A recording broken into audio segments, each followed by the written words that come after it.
Hey everybody, today we're going to learn how to enable OEM unlocking to unlock the bootloader on Android.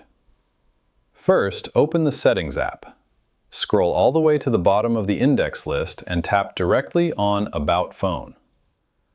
Locate the specific row entry explicitly labeled Build Number. If you are on Samsung devices, and click on Software Information.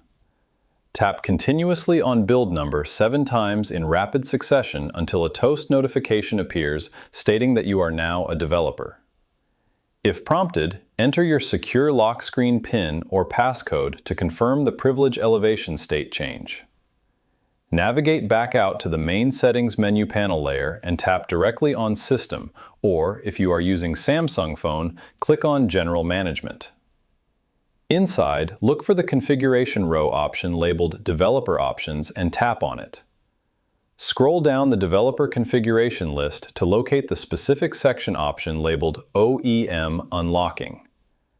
Make sure the switch right next to OEM Unlocking is on. System Security Warning prompt will appear on your display panel.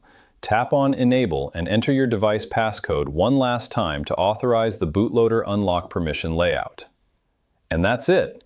I hope it helps you in your current and future project. Thank you for watching.